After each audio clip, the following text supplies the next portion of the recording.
Baik, assalamualaikum warahmatullahi wabarakatuh. Jadi di video kali ini akan membagi media. Ini media PowerPoint yang sudah dibuat menggunakan eh, mobil ya, mobil di sini dan menggunakan garis bilangan. Nah, kita mulai dari penjumlahan dan pengurangan menggunakan garis bilangan. Jadi dalam penjumlahan dan pengurangan menggunakan garis bilangan itu yang perlu diketahui adalah mengenai ketika perintah maju atau tambah, maka kita akan maju mobilnya. Kemudian ketika kurang, maka akan mundur. Ketika ditambahkan dengan positif, maka dia akan ke kanan, maju ke kanan ya. Atau kalau ketemu negatif, maka dia akan ke kiri. Kita lihat seperti apa yang dimaksud dengan garis bilangan menggunakan media ini.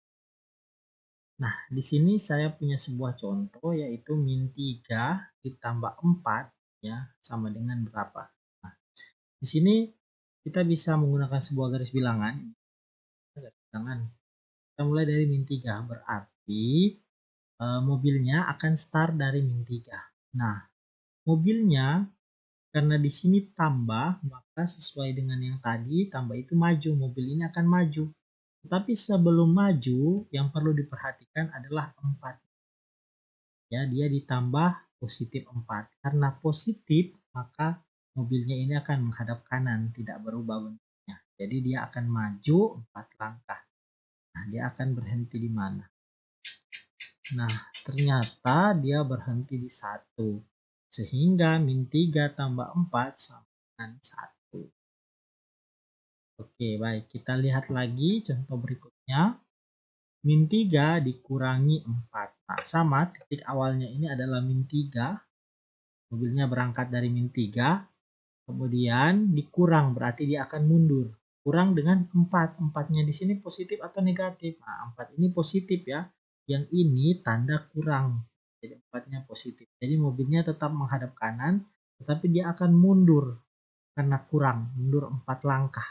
Nah, kita lihat akan berhenti di mana. Nah, ternyata dia berhenti di min 7. Jadi min 3 itu dikurang 4, hasilnya adalah min 7. Oke ya, seperti itu. Nah, kita lihat lagi contoh berikutnya. Sini, 2 dikurangi 5. Nah, ini ya, dia titik awalnya berada di 2. Ya, kemudian dikurang, berarti dia akan mundur. 5, 5-nya ini masih lagi positif ya, positif. Jadi dia masih mobilnya menghadap kanan. Kemudian kurang, berarti mobil ini akan mundur 5 langkah. Jadi dari titik 2, dia akan mundur 5 langkah menuju min 3 ya, menuju min 3. Seperti itu. Nah, Bapak Ibu, guru ataupun siswa ya bisa melihat ini media yang sangat menarik ya. Bisa bergerak, ini media dari PowerPoint. Oke, satu lagi contohnya. Nah, ini bagaimana yang tadi itu kalau dia negatif ya. Nah, di sini 2 kurang negatif 3. Nah, sekarang kita berangkat dari titik 2 ya. Dari titik 2 mobilnya. Kemudian kurang berarti akan mundur mobilnya. Dan di sini ada min 3 atau negatif 3. Nah, kalau negatif, ini kita lihat ya.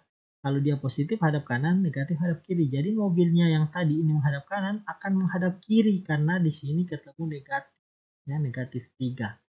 Nah, jadi mobilnya berubah menghadap ke kiri. Nah, setelah menghadap ke kiri baru dia akan mundur sejauh 3 langkah. Ya, jadi hati-hati. Jadi kita perlu perhatikan dulu tanda 3 ini positif atau negatif. Karena ini berpengaruh pada mobilnya akan menghadap ke kiri atau menghadap ke kanan. Ya, ketika dia negatif maka dia akan menghadap ke kiri di garis bilangan, atau kalau dia positif dia akan menghadap ke kanan. Ya. Setelah menghadap baru mundur atau maju. Nah, di sini dia kurang berarti dia mundur 3 langkah. Nah, dia berhenti di 5. Jadi 2 dikurang min 3 itu sama dengan 5 ya. Seperti itu. Nah, mudah-mudahan ya media ini bisa bermanfaat baik Bapak guru untuk digunakan dalam belajar ya di kelas 7, apalagi untuk anak-anak yang gaya belajarnya itu visual ya, supaya dia lebih menarik lagi untuk mengembangkan atau menarik minat anak-anak. Oke, baik. Nah, jika ada pertanyaan tentang media ini silakan tulis di kolom komentar. Ya, silakan kita saling membantu. Nah, ini Bapak Ibu juga bisa membuat cek pemahaman kepada siswa-siswanya di kelas ya. Boleh juga untuk siswa-siswa yang membaca ini bisa juga mengecek pemahaman. Nah, seperti ini bentuk pemahamannya. Jadi, usahakan kerjakan dengan jujur sesuai pemahaman diri sendiri karena ini mengecek pemahaman diri sendiri. Jadi, kita perlu bertanya dengan teman jawabannya. Ya, jika belum tahu silakan lihat lagi materi yang tadi sudah dijelaskan ya. Ini karena kita akan mengecek seperti ini bentuk-bentuk soal mengecek pemahaman ya, bisa Bapak terapkan, bisa juga murid-murid yang membacanya bisa juga kerjakan sehingga pemahamannya itu ya bisa diketahui apakah sudah paham atau belum. Jika sebelum paham silakan ulangi lagi materinya. Jika sudah paham jangan lupa berbagi dengan teman. Nah, ya, ini jawabannya ya. Nanti dicek saja sudah benar atau tidak ya hasil pengerjaannya. Baik ya, itu saja. Oh, masih ada lagi satu. Nah, ini ada suatu ice breakingnya. Ice breaking ini terutama untuk pelajaran matematika ya. Apalagi dapat pelajaran matematika di jam-jam mungkin di jam-jam setelah istirahat. Itu sudah mulai jenuh anak-anak, Bapak Ibu bisa gunakan ice breaking. Salah satu contoh ice breaking ini ya, cermin judulnya. Jadi bentuklah kelompok yang terdiri dari 9 sampai 10 orang. Jika kelasnya besar, kalau kecil boleh 4 sampai 5 orang saja. Kemudian berbarislah di depan kelas secara bergantian ke kelompok.